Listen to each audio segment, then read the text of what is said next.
Throughout the history of boxing, there have been many fighters that have stamped an incredible legacy during their prime years. There's no real answer as to when a fighter will reach their peak. Typically, it's in their late 20s, but we have many cases where fighters have peaked early or late. Use Wilfred Benitez for example, who became a world champion at just 17. On the contrary, the great Archie Moore didn't even win the light heavyweight titles until he was 40 years old and held on to them for a decade, pulling off many of his greatest performances in that time. Many of history's greats have compiled legendary runs once they hit their peak, and the idea of this video came from the fact that Mike Tyson, 40 years after his prime years, can still sell out 70,000 seat stadiums. And this is all off the strength of his dominant performances and his menacing methods of intimidation that saw him conquer the heavyweight divisions of the late 1980s. With many reminiscing on Tyson's prime in recent weeks, it made me think, who had the greatest prime in boxing history? And in this video, I've compiled a list of the greatest primes that I could think of. It's all over! We've got a brand new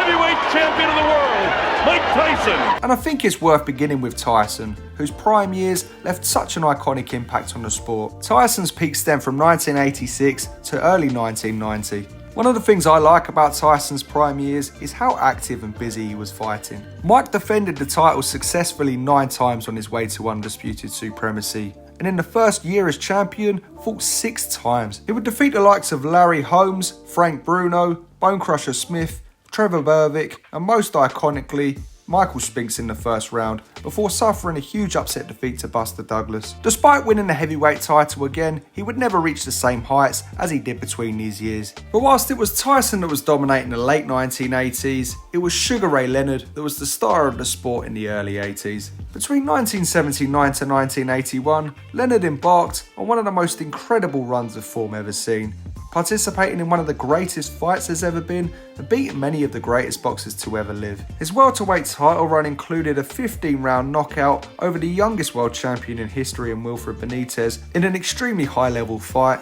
one of the most vicious knockouts of the decade against Davey Boy Green, and probably the greatest fight of the early 1980s against Roberto Duran. Despite losing to the hands of Stone, who himself was on an incredible run of form, Leonard had proved his heart and gone 15 rounds with perhaps the most vicious inside fighter ever. But it was the way that Leonard so decisively out-psyched and out-boxed Duran in the rematch that showed how remarkable his skills of adaptability were. The following year, he would score a knockout over the highly underrated Ayub Kaluli, and once again would show his adaptability against another all-time great, TKOing Tommy Hearns in the 14th round. Whilst Hearns had built a lead against Leonard in the early half of the fight, Leonard decided to walk Hearns down and ultimately scored a late knockout down on the cards. In his peak years, Sugar Ray was one of the fastest fighters I've ever seen and had a nasty combination of spiteful speed and a vicious killer instinct when he had his opposition hurt.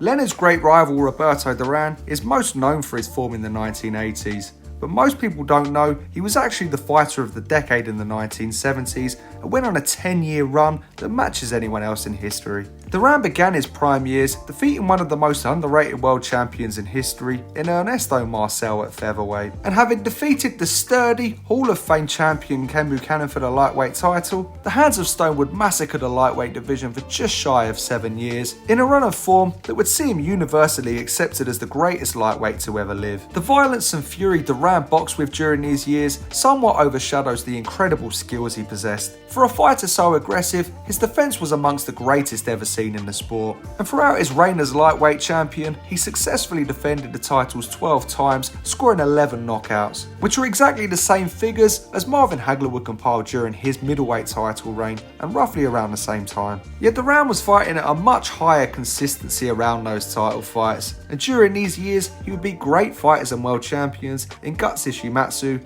Esteban de Jesus twice, avenging the only defeat during these years, the Viruet brothers, world champion Hiroshi Kobayashi, future junior welterweight champion Sol Manby, Villamar Fernandez, a man who had beaten the great Alexis Arguello, and many others. After clearing out the lightweight scene, he jumped 12 pounds straight to welterweight, where he would pull off one of the greatest performances of all time, completely out-hustling the former welterweight champion of the world and Hall of Famer Carlos Palomino. The skill level of inside fighting Duran showed in this fight holds this fight as potentially the greatest inside performance ever. And following this, Duran would be the only man to out-hustle a prime Sugar Ray Leonard in one of the greatest 15-round wars wars ever, both winning the welterweight championship and improving his record to an astonishing 72 wins to 1 defeat with 56 knockouts. And whilst we're on the topic of welterweights, we may as well cover the greatest welterweight to ever live, Sugar Ray Robinson, who through his years at 147 pounds would compile a record of 129 wins to just 1 defeat and 85 knockouts. From 1940 to 1951, Robinson went on a run of form that has seen him deemed as the greatest fighter of all time. His initial undefeated streak of 40-0 is Hall of Fame worthy alone, defeating Hall of Famers in Izzy Gennazo twice, Jake LaMotta, Sammy Angot, Fritzy Zivic twice, and Maxi Berger. Robinson would suffer the first defeat of his career in his 41st fight against the Raging Bull Jake LaMotta, and would respond with a 91 fight unbeaten streak which spanned over 8 years. And in this time, Robinson completely decimated everyone between welterweight and middleweight, where he would score multiple victories over the likes of the great Cuban champion Kid Gavilan, Jake LaMotta, Bobo Olsen, and albeit faded Henry Armstrong, Sammy Angot, and many others. He ultimately went on a European tour, beating the best fighters each country had to offer. And it would ultimately be his trip to London in which his streak would end and he'd lose the middleweight titles to the great Randolph Turpin. But he would win the immediate rematch via knockout and would then embark on his middleweight run, becoming a 5-time champion and defeating many of the greats in the division. His middleweight years proved his ability to come back from defeats and always win the rematches, but it was his welterweight years in which he was the most dominant fighter in the world. And whilst Robinson was the king of the welterweights and the middleweights, it was the great will-o'-the-wisp Willie Pep who was dominating the featherweight scene in similarly unprecedented fashion. Like Robinson, Pep turned professional in 1940, with the pair actually boxing each other as amateurs, with Robinson winning. And whilst during these years, Robinson cemented himself as the greatest welterweight of all time, Pep cemented his place as the greatest featherweight ever, and potentially the greatest defensive boxer. Similarly to Sugar Ray during these years, Pep would compile one of the most incredible records ever seen in boxing, with 134 victories to 1 sole defeat and 1 draw. This colossal streak consisted of 2 unbeaten runs of 62 fights, followed by a successive 72 fight unbeaten run. And to make that mind-blowing statistic even more impressive, during the 72 fight unbeaten streak, Pep was involved in a devastating plane crash that killed many on board and severely injured him. But he would remain champion for 6 years during this time, scoring victories over top fighters like Manuel Ortiz, Willie Joyce, Chalky Wright twice, Phil Terranova, Jackie Wilson, and many others. The ring IQ he possessed was of such a high level, there's even a tale that he won around without even throwing a punch. Yet whilst this was Pep at his most dominant best, some of his most impressive victories would come after this streak. He lost to the great puncher Sandy Sadler, a huge featherweight with over 100 career knockouts, sparking a fierce rivalry, but ultimately winning the rematch in one of the best performances ever seen. And to be honest, the consistency he showed throughout his entire career was amongst the most efficient there's ever been, losing just 11 times in 241 pro contests. While Pep was the king of the featherweights, I'm going to jump onto some of the fighters who jumped through the divisions in the sport in unprecedented fashion. And there's none more impressive in the modern era than Manny Pacquiao, who was an 8-weight division champion but dominated across a span of 10 different weight classes. Having suffered a defeat to Erik Morales in 2005, Pacquiao was already a multi-weight world champion. But it was his run across the next 7 years that truly defied the limitations of weight divisions. From 2005 to 2012, Pacquiao went undefeated, winning 15 fights in a row. The mixture of speed, power, and awkward footwork on display completely bewildered an array of Hall of Famers. And across this time, he would score victories against Juan Manuel Marquez, Joshua Clottey, Miguel Cotto, Oscar De La Hoya, David Diaz, Marco Antonio Barrera, Erik Morales, Oscar Larios, Ricky Hatton, and most impressively, Antonio Margarito, winning titles all the way from £130 to £154, officially cementing himself as boxing's only ever 8-weight division world champion. But whilst Pacquiao conquered 8 weight divisions, it was the great Henry Armstrong who was boxing's only ever simultaneous 3-division champion. I personally feel Armstrong's prime is the strongest on this list, and I can imagine it's one of the lesser ones known. Whilst in modern standards, being a 3-division champion is of course an achievement, but not something that's unprecedented. But back in Armstrong's day, there were only 8 weight divisions in the sport. In a streak of just over 3.5 years, Homicide Hank won the featherweight world titles, moved immediately up to welterweight to win the welterweight crown, and then won the lightweight titles, holding all 3 belts simultaneously. To put that particular feat into modern context, it would be like a fighter today holding belts in 5 different weight divisions all at the same time. But what makes it even more unbelievable is the fact that Armstrong also beat the middleweight world champion Seferino Garcia. And when they rematched with the middleweight title on the line, he was robbed in a fight that everyone thought he won. The only man to defeat Armstrong during these years was Lou Ambers, who he had already defeated to win the lightweight crown. Within this streak, just shy of 4 years, he fought 61 times. He won 59, and his sole defeat was to a man he'd already beat, meaning he beat everyone during this window. The one draw was a robbery. He scored a ridiculous 51 knockouts across a weight division span of 126 to 160 pounds, which today is 7 different weight classes. And whilst holding the title simultaneously around these divisions, made 19 successful consecutive defences of the welterweight crown, which over 80 years later is still the record. And 15 of his wins during this time came against International Boxing Hall of Famers, which is more than either Floyd or Manny defeated in their entire career. But jumping back to the modern era, we're going to take our attention to a man that hardly lost a round for 10 years, the great Roy Jones Jr., who similarly conquered multiple weight divisions. Roy was the first man since Bob Fitzsimmons over a century before to win titles from middleweight all the way up to heavyweight. He did so with one of the most athletic, aesthetically pleasing styles on the eye, completely embarrassing world-class fighters with a perfect mixture of defence and offence, possessing otherworldly hand speed, precise counter-punching and devastating combination punches, with victories over the likes of James Toney, Bernard Hopkins, Virgil Hill, John Ruiz, and albeit past his best Mike McCallum and many others. There's never been a fighter on film in the modern era that looked as unbeatable as a prime Roy Jones Jr.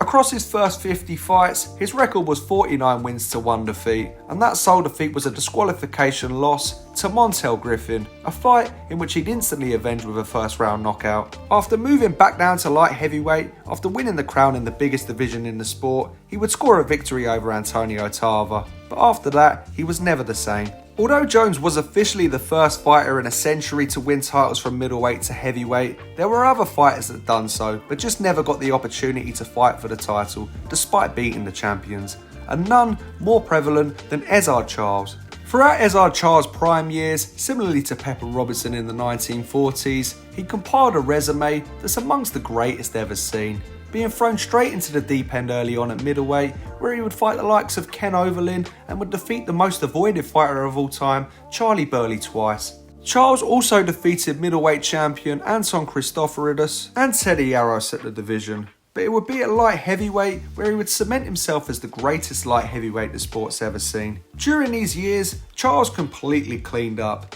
beating the second greatest heavyweight of all time in my opinion, Archie Moore, on 3 different occasions, whilst also defeating the likes of Jimmy Bivins, Joey Maxim 4 times, El Murray, Lloyd Marshall on multiple occasions, completely clearing the division for practically all of the decade. But still, he never got a title shot, so moved all the way up to heavyweight, where he would be the first man to defeat the great Joe Louis in 14 years, finally becoming the heavyweight champion of the world. He then defeated Jersey Joe Walcott twice, before ultimately losing the title to Walcott in one of boxing's greatest ever knockouts in the 3rd fight.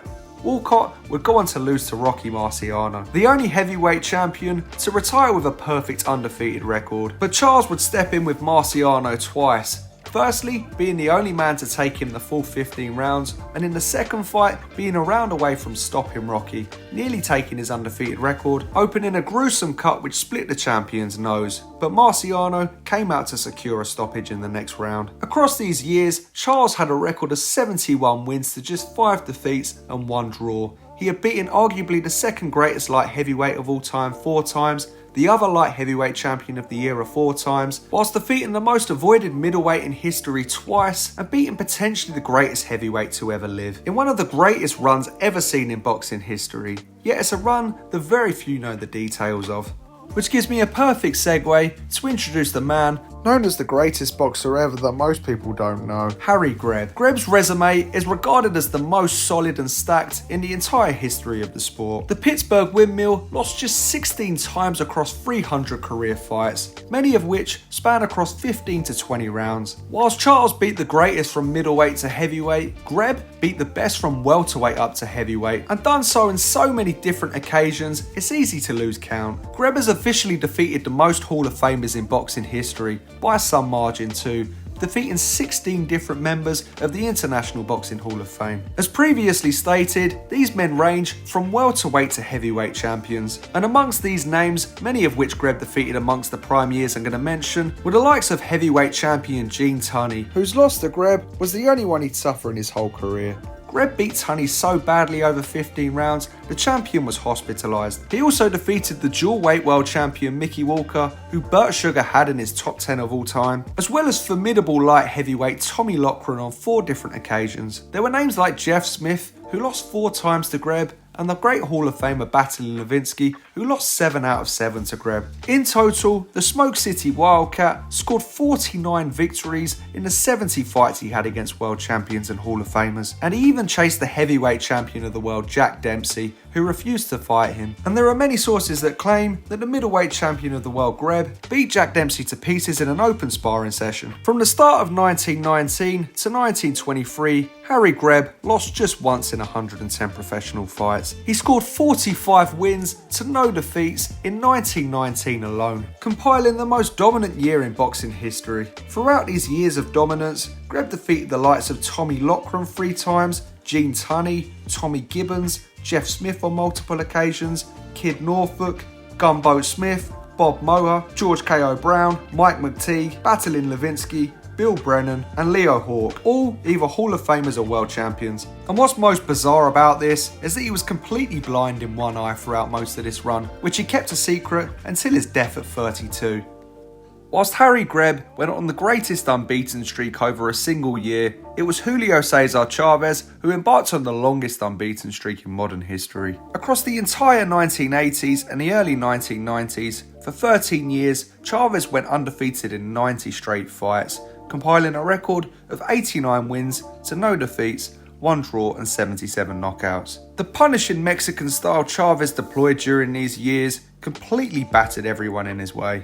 Where across a ridiculous 27 world title fights in this streak alone, Chavez dominated 3 different divisions. He pulled off both the most remarkable and controversial comeback in modern history against Meldrick Taylor in their super fight, whilst filling out 120,000 seats when he boxed Greg Horgan. Whilst you may hear people say that Chavez fought 89 bums during this streak, it couldn't be further from the truth.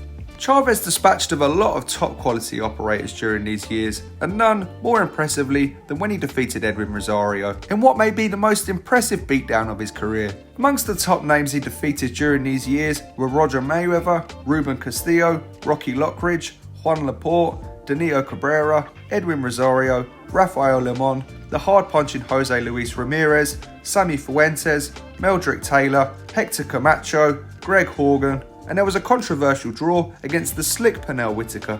Yet while Chavez pulled off the longest win streak in modern boxing history, it was the Welshman Jimmy Wilde that pulled off the longest ever. Wilde went 95 fights unbeaten, possessing a record of 94 wins to no losses and 1 draw. During his prime years in the 1910s, Wilde weighed less than 100 pounds, meaning he was often outweighed by up to 14 pounds by opposition. However, this made no difference, as he became known as the Ghost with the Hammer in his hands. Not only would he dominate flyweight in unprecedented fashion, he would routinely knock out bantamweights and even featherweights.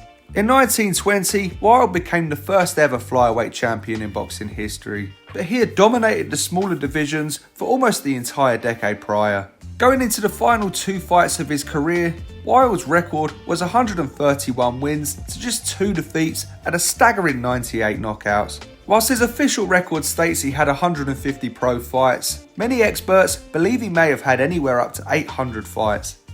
And moving on to the final 2 fighters I'm going to cover in depth on this video. Firstly, the most dominant heavyweight in history, Joe Louis, who reigned as champion for a successive 11 years, 8 months and 18 days, spanning from June 22nd, 1937 to March 1st, 1949. This colossal reign broke all of the heavyweight records, and Lewis was the first black heavyweight champion to be accepted by the American audience, which was a massive thing at the time, considering the racial tensions and the fact that Jack Johnson had been treated so badly prior. Lewis was an icon for Americans, and a superstar of boxing across the 1930s and 40s.